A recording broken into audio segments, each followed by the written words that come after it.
2025년 2월 13일 목요일 하나님 나라를 시작하는 말씀 묵상 시간입니다.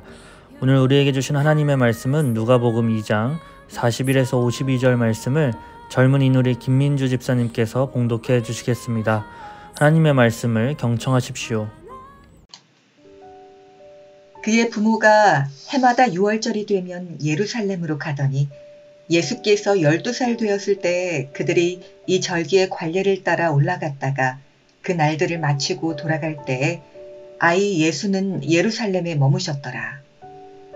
그 부모는 이를 알지 못하고 동행 중에 있는 줄로 생각하고 하룻길을 간 후 친족과 아는 자 중에서 찾되 만나지 못하매 찾으면서 예루살렘에 돌아갔더니 사흘 후에 성전에서 만난즉 그가 선생들 중에 앉으사 그들에게 듣기도 하시며 묻기도 하시니 듣는 자가 다 그 지혜와 대답을 놀랍게 여기더라. 그의 부모가 보고 놀라며 그의 어머니는 이르되 아이야 어찌하여 우리에게 이렇게 하였느냐. 보라 내 아버지와 내가 근심하여 너를 찾았노라. 예수께서 이르시되 어찌하여 나를 찾으셨나이까. 내가 내 아버지 집에 있어야 될 줄을 알지 못하셨나이까 하시니 그 부모가 그가 하신 말씀을 깨닫지 못하더라. 예수께서 함께 내려가사 나사렛에 이르러 순종하여 받드시더라. 그 어머니는 이 모든 말을 마음에 두니라. 예수는 지혜와 키가 자라가며 하나님과 사람에게 더욱 사랑스러워 가시더라. 오늘 하나님 말씀은 예수님께서 12살이 되셨을 때 부모님과 함께 예루살렘으로 유월절을 지키러 가셨던 사건과 그 과정에서 성전에서 랍비들과 대화하시던 장면을 기록하고 있습니다. 이 말씀은 예수님의 어린 시절에 대해 성경에서 유일하게 언급된 사건으로 이 속에서 오늘의 말씀을 메시지를 받고자 합니다. 일단 첫 장면은 예수님의 부모님이 경건하게 유월절을 지키기 위해 매년 예루살렘을 방문했던 모습을 보여줍니다. 당시 유월절은 유대인들에게 가장 중요한 절기였으며 예수님도 이 전통을 지키셨습니다.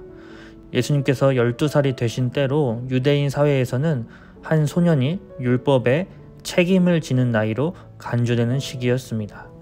성전에 있던 율법 학자들은 예수님께서 하는 질문 혹은 토론을 보며 예수님의 지혜와 영적 통찰력에 놀랍다는 반응을 보였습니다. 또한 이후 예수님을 찾으러 온 요셉과 마리아에게 하는 예수님의 비범한 멘트, 내가 내 아버지 집에 있어야 할 줄을 알지 못하셨나이까? 라는 대답에서 범접할 수 없는 아우라와 또 포스를 느끼게 됩니다. 이 말씀을 바탕으로 예수님은 12살이라는 시기에 자신의 신적 정체성과 하나님의 뜻을 분별하고 인식하기 시작했다고 보고 있습니다. 평범한 인간인 제가 보기에 아무리 묵상을 해도 가까이 하기엔 너무 멀게만 느껴진 어린 예수님이었습니다. 예수님처럼 우리도 정체성을 자각하고 살아야 합니다 라고 쓰는 동시에 제 속에서는 나는 예수님이 아닌 걸 어떡하라는 거지? 이 생각이 키보드를 두드리는 제 손을 멈추게 만들었습니다. 그러면서 저 혼자 이렇게 중얼거렸습니다. 예수님은 하나님의 아들인데 나는 하나님의 아들이 아닌 게 아니라 맞는데 나도 하나님의 아들이네. 맞네. 저 스스로 하나님의 아들임을, 하나님의 자녀임을 저도 자각하고 있었습니다. 하나님의 자녀로 정체성을 기억하며 하나님 안에서 우리의 존재와 목적을 찾아야 합니다 라고 전할 수 있게 되었습니다. 그리고 나서 이후 말씀을 보니 51절 말씀을 세 번역으로 읽어드리겠습니다. 예수는 부모와 함께 내려가 나사렛으로 돌아가서 그들에게 순종하면서 지냈다. 예수님께서는 자신이 하나님의 아들이심을 알고 있었지만 부모님의 권위를 존중하고 다시 나사렛으로 돌아가 순종하며 성장한 이야기가 뒷이야기입니다. 이미 자신이 하나님의 아들이라는 것을 알았으면 굳이 나사렛으로 돌아가지 않고 본격적으로 공생애를 시작해도 되지 않았을까 라는 생각이 들었지만 예수님은 그러시지 않았습니다. 맞습니다. 하나님의 자녀는 큰 사명을 이루겠다는 욕망으로 표현해 보겠습니다. 욕망보다 일상의 작은 순종에서 하나님의 뜻을 따라 사는 것이 하나님의 자녀임을 보여주고 계셨습니다. 우리가 있는 그 자리에서 하나님의 사랑을 드러내는 삶을 살고 큰 사명은 그 이후에 또 부르심에 따라 행하면 됩니다.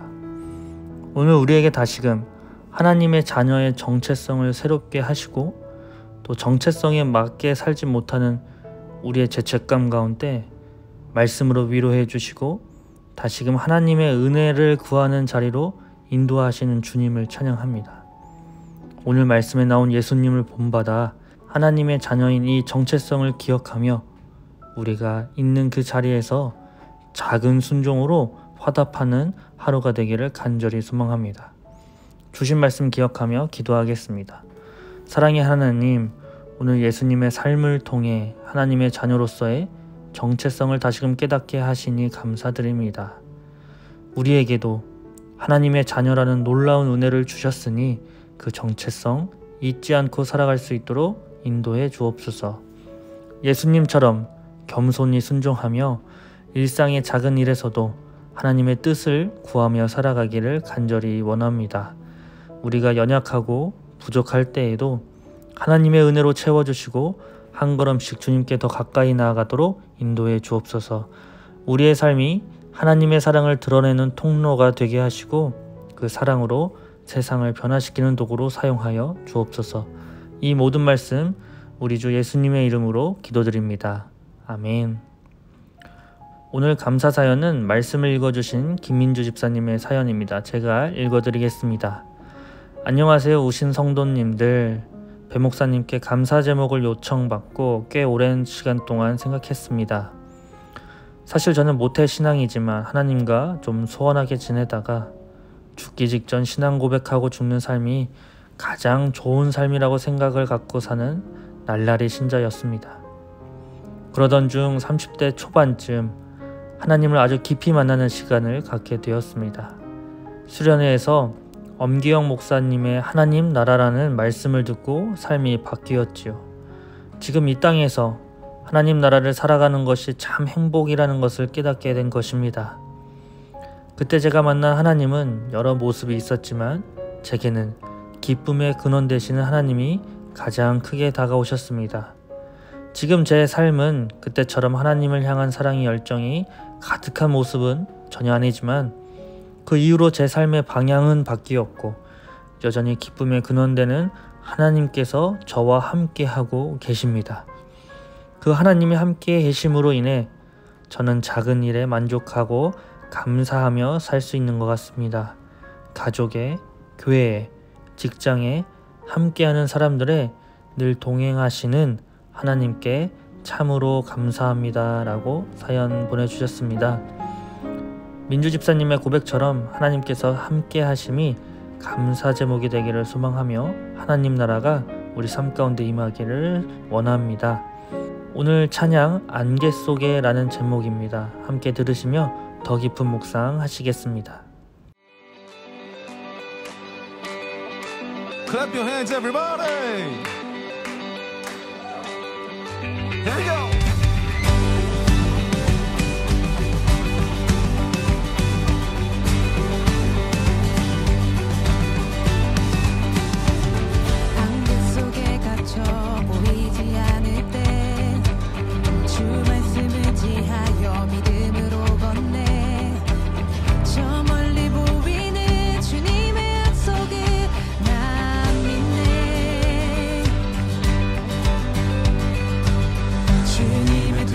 뒤로 했던 모습에도 여전히 의 길로 나를 부르시네.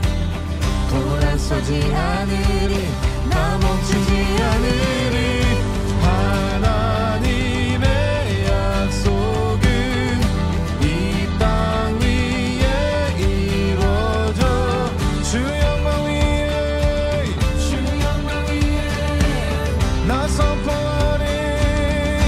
선포하리 하나님의 나라가 이 길 위에 세워져 주 나라 위에 나 살아가니